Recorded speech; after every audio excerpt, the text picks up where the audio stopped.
Hello friends, welcome to my channel Joy Technicals and News. আজি আপোনালোকক এই ভিডিঅ'টিত জনাব বিচাৰিম আপোনালোকে এক্সচেঞ্জ কাৰ্ড এপ্লাই কৰাৰ ক্ষেত্ৰত সাধাৰণতে আপোনালোকৰ কি ডকুমেন্টছৰ প্ৰয়োজন হ'ব আৰু লগতে আপোনালোকে সেই ডকুমেন্টছবিলাক আপলোড কেনেকৈ কৰিব আপলোড কৰোঁতে আপোনালোকৰ হয়তো এটা বস্তু থাকে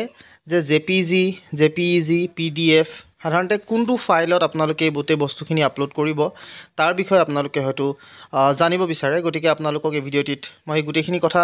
জনাবলৈ চেষ্টা কৰিম সো আপোনালোকে ভিডিঅ'টি শেষলৈকে চাব আৰু যদি আপোনালোক মোৰ চেনেলটো নতুনকৈ আহিছে তেন্তে প্লিজ সাবস্ক্ৰাইব কৰি কাষত থকা যিটো বেল আইকন হেতু প্ৰেছ কৰি ৰাখিব সো আপোনালোকক ডাইৰেক্টলি লৈ আহিছো সেৱা সেতুৰ যিটো অফিচিয়েল পৰ্টেল তাত আৰু সেই সেৱা সেতুৰ পৰ্টেলতে আপোনালোকে যেহেতু এক্সচেঞ্জ কাৰ্ড এপ্লাই কৰে কেনেকৈ এপ্লাই কৰে ইতিমধ্যে মই ভিডিঅ' বনাই থৈছো আপোনালোকে এটো চাব পাৰে আৰু আপোনালোকে স্টেপ বাই স্টেপ সম্পূৰ্ণ প্ৰসেস দেখাই থোৱা আছে তাৰ পৰা আপোনালোকে চাই ল'ব পাৰে এতিয়া আপোনালোকক যেহেতু ইয়াত মই জনাব বিচাৰিম আপোনালোকৰ ডকুমেন্টছ কি লাগিব আৰু কেনেকৈ আপলোড কৰিব গতিকে সেইটো দেখুৱাৰ কাৰণে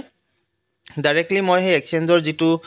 পৰ্টেল বা এক্সচেঞ্জৰ যিটো আসলতে অপচন হেতু মই উলিয়াই লৈছো আৰু ৰিকোয়াৰমেন্টত যদি চাও তেতিয়াহলে ইয়াত আপোনালোকক কেইটামান বস্তু লাগে এটা হৈছে এজ প্ৰুফ অৰ্থাৎ এজ প্ৰুফ হিচাপে আপোনালোকে বাৰ্থ সাৰ্টিফিকেট দিব পাৰে SSLC এডমিট কাৰ্ড দিব পাৰে স্কুল সাৰ্টিফিকেট দিব পাৰে any of this three documents এই তিনটাৰ ভিতৰতে কোনোবা এটা দিব লাগিব প্ৰুফ অফ ৰেসিডেন্সি থাকাৰ কাৰণে আসলতে যেটো এড্ৰেছ প্ৰুফ যাক আমি কওঁ হেতু আধাৰ কাৰ্ড দিব পাৰে বা আপোনালোকে ড্ৰাইভিং লাইসেন্স দি দিব পাৰে 3 নম্বৰ এডুকেশনাল কোৱালিফিকেশনৰ সাৰ্টিফিকেট তাত আপোনালোকে পাছ সাৰ্টিফিকেট আৰু মাৰ্কশিট দিব লাগে তাৰ পিছত কাষ্ট সাৰ্টিফিকেট যদি ST SC OBC MOBC EWS students যদি হয় তেতিয়া হলে আপোনালোকে হেতুত সাধাৰণতে কাষ্ট সাৰ্টিফিকেটখন দিব লাগিব আৰু যদি PWD ক্যান্ডিডেট হয় তেতিয়া হলে পাৰসন উইথ ডিসেবিলিটিৰ যেটো সাধাৰণতে সাৰ্টিফিকেট হেখন আপোনালোকে আগবঢ়াব লাগিব বা দিব লাগিব এডিশনাল কোৱালিফিকেশন সাৰ্টিফিকেট আৰু যদি কিবাকিবি আপোনালোকৰ আছে এডিশনাল আদাৰ কোৱালিফিকেশনৰ হেখিনি দিব পাৰে এক্সপেৰিয়েন্স সাৰ্টিফিকেট যদি আছে দিব পাৰে নন ক্ৰিমি লেয়াৰ সাৰ্টিফিকেট যদি আছে দিব পাৰে আৰু আধাৰ কাৰ্ডটো যেহেতু যিসকলে আধাৰ কাৰ্ডৰ থ্ৰুদি এপ্লাই কৰিব তেওঁলোকৰটো আধাৰ কাৰ্ড লাগিবই সো হেতু কথা আপোনালোকে এইকেইটা বস্তু সাধাৰণতে আপোনালোকে দিব লাগিব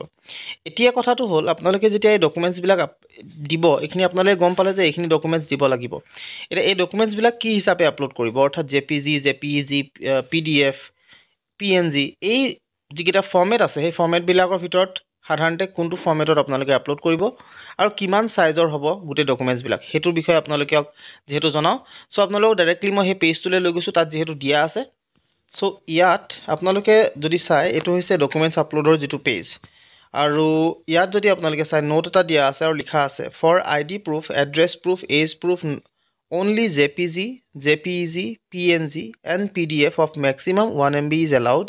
for passport size photo only JPEG and PNG of maximum 200 KB is allowed so ইয়াত আপোনালোকক কলে যে ID proofৰ কাৰণে address proofৰ কাৰণে আৰু age proofৰ কাৰণে আপোনালোকক JPEG লাগিব বা PNG লাগিব আৰু আপোনালোকৰ যেটো মাৰ্কশিট আৰু যেটো ডকুমেন্টছ হ'ব অৰ্থাৎ আপোনালোকে ইয়াত যদি চাই তেতিয়া হলে ইয়াত proof of residence আপোনালোকে ইয়াত সাধাৰণতে proof of residence হিচাপে আধাৰ কাৰ্ডটো আপোনালোকে দি দিব পাৰে আপলোড কৰি এজ প্ৰুফৰ কাৰণে আপোনালোকে এডমিট কাৰ্ড দিব পাৰে যিকিটা কলো আপোনালোকক ইতিমধ্যে হিৰা দিব পাৰে কপি অফ কাষ্ট সাৰ্টিফিকেট হেতু আপোনালোকে JPG ফৰ্মতে দিব পাৰে JPG গুটেইটা JPG তিনটাত দিব এডুকেশনাল কোৱালিফিকেশন সাৰ্টিফিকেট যেটো আছে তাত আপোনালোকে পাছ সাৰ্টিফিকেট আৰু মাৰ্কশিট বুলিয়ে কৈছে দেখিছে পাছ সাৰ্টিফিকেট আৰু মাৰ্কশিট সো এই বস্তুকিটা গুটেইকিটা একেলগে আপোনালোকে এটা PDF ফৰ্মেট বনাই এটা PDF ফাইল বনাই আপোনালোকে দিব লাগিব হেতু আপোনালোকে গুৰুত্ব সহকাৰে লব এডুকেশনাল যেটো সাৰ্টিফিকেট হ'ব হেতু আপোনালোকৰ PDF ফৰ্মত যাব JPG বা JPEG ফৰ্মত না যায় বাকিকিটা JPG ফৰ্মত যাব কিন্তু এটো আপোনালোকৰ PDF ফৰ্মত যাব তাৰ পিছত বাকি যেটো আছে এমপ্লয়মেন্ট সাৰ্টিফিকেট হৈ গল ডিসেবিলিটি সাৰ্টিফিকেট এখিনি JPG ফৰ্মত আপোনালোকে দিব পাৰে কোনো অসুবিধা নাই আধাৰ কাৰ্ডৰ যে আধাৰ কাৰ্ড আছে হেতু আপোনালোকে JPG ফৰ্মত দিব পাসপোৰ্ট সাইজ ফটোগ্ৰাফ JPG ফৰ্মত দিব আৰু সিগনেচাৰো JPG ফৰ্মতে দিব পাৰিব এটা ইয়াৰ সাইজটো দিছে আপোনালোকৰ যে যিকিটা ডকুমেন্টছ দিব অৰ্থাৎ এড্ৰেছ প্ৰুফ হওক এজ প্ৰুফ হওক বা ID প্ৰুফ হওক এখিনি যিখিনি দিব হেতু 1 MB আপোনালোকৰ ম্যাক্সিমাম 1 MB হ'ব ম্যাক্সিমাম 1 MB হ'ব তাতকে বেছি হ'ব নোৱাৰিব কম আপোনালোকে থাকিব পাৰে কিন্তু বেছি হ'ব নোৱাৰিব আৰু পাসপোৰ্ট সাইজ ফটো আৰু লগতে যেটো সিগনেচাৰ আছে সেই সিগনেচাৰ আৰু পাসপোৰ্ট সাইজ ফটো এটো 200 KB কে কিন্তু বেছি হ'ব নোৱাৰিব মানে 200 KB কে বেছি হ'ব আপোনালোকে দিব নোৱাৰিব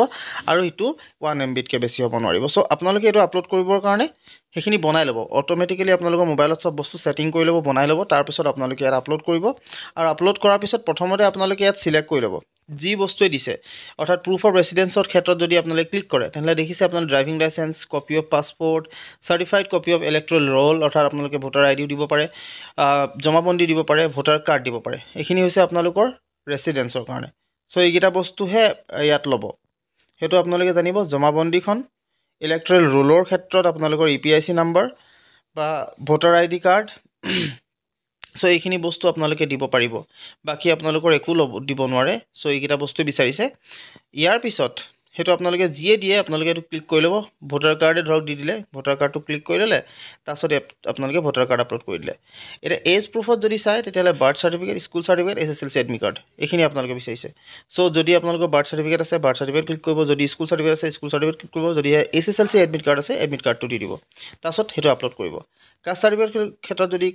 মানে ক্লিক কৰে তেতিয়াহলে আপোনালোকে কপি অফ কাষ্ট সাৰ্টিফিকেট দিব তাৰপিছত EWS সাৰ্টিফিকেট যদি আছে EWS সাৰ্টিফিকেট দি দিব ইয়াৰ পিছত এডুকেশন সাৰ্টিফিকেট ব্লক দিব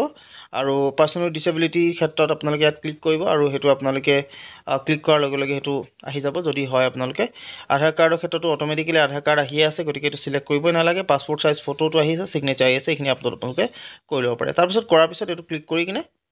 সেভ এণ্ড নেক্সট কৰি দিব সো এইখিনি কৰাৰ পিছত আপোনালোকৰ প্ৰসেসটো সম্পূৰ্ণ হৈ যাব এনেকৈ আপোনালোকে আপোনালোকৰ যি ডকুমেন্টছ হেতু আপলোড কৰিব পাৰে আশা কৰিলো ভিডিওটো আপোনালোকে ভাল পালে যদি ভাল পালে তেনলে প্লিজ লাইক এটা কৰি দিব যিমান পাৰে ইমান শেয়াৰ কৰিব লগতে সাবস্ক্ৰাইব কৰি কাষত থকা যিটো বেল আইকন হেতু প্ৰেছ কৰিব নাপাব আজিলৈ মানে ধন্যবাদ